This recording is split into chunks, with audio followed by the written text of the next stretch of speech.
আসসালামু আলাইকুম। শাকিস কুকিং রেসিপিতে আপনাদের স্বাগত।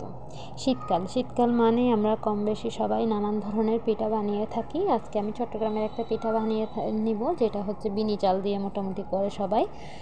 এটা হয়তো কেউ এক এক জায়গায় হয়তো এক এক নামেই চিনে, কিন্তু আমাদের এদিকে এটা হচ্ছে মালি পিঠা হিসেবেই পরিচিত। এটা বিন্নি চাল আমি প্রথমে মোটামুটি ভালো করে ধুয়ে শুকিয়ে নিয়েছি, তারপর আমি ব্লেন্ডারে ব্লেন্ড করে নিয়েছি। এটা একদম মিহি করতে হবে না, হালকা একটু মিহি করলেই হবে।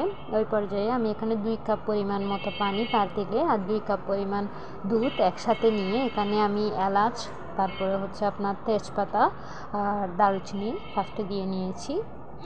এই জিনিসটা আসলে মালি পিঠাটা তৈরি করাটা খুব সহজ, শুধু স্টেপগুলো ফলো করলেই হয়।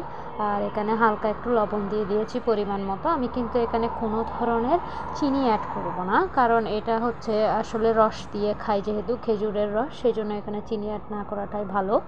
আর আমি এখানে সাথে নারকেল দিয়ে দিয়েছি। আমি নারকেল এভাবে কুটি দিয়েছি, আপনারা চাইলে যদি লম্বা করে দিন তাহলে ওই ক্ষেত্রে লম্বাও দিতে পারবেন।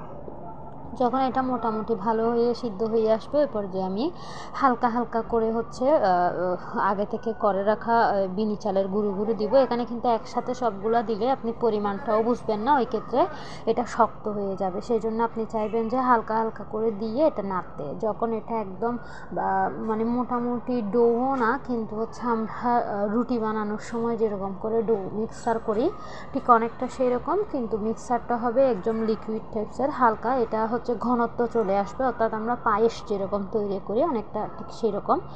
ঘুরতে ঘুরতে এটা যখন দেখবেন যে নাড়ার পরে এক পর্যায়ে একটু হালকা মিহি টাইপসের হয়ে আসতেছে, একটু ঘনত্বটা একটু পরিমাণ চলে আসতেছে, ওই পর্যায়ে এটা আমি নামিয়ে ফেলবো। আমি কিন্তু এটা চুলায় রেখে দিব প্রায় 10 মিনিট মতো নরম থাকা অবস্থায়। যখন এটা হালকা ঘনত্ব চলে আসবে, ওই পর্যায়ে এটা নামিয়ে আমি পরিবেশন করব। এটা পরিবেশন করা খুব সহজ। আপনি মালি পিঠাটা একটা পাত্রে সেট করে নেবেন এবং যেই পাত্রে এটা সেট করবেন ওই পাত্রে রসটা দিয়ে প্রায় ঘন্টা কানেকের মতো রেখে দিবেন। তারপরে এটা মানে দিলে কোনো সার্ভিং ডিক্সে বা যেই বাটিতে দিবেন ওই বাটিতে করে নিয়ে খাবে। এটা খুব সহজ। যদি বাসায় আসলে এই মালি পিঠাটা না খেয়ে থাকেন বা এটা যদি আপনাদের ভালো লেগে থাকে, তাহলে একটাবার হলেও এটা করে দেখবেন।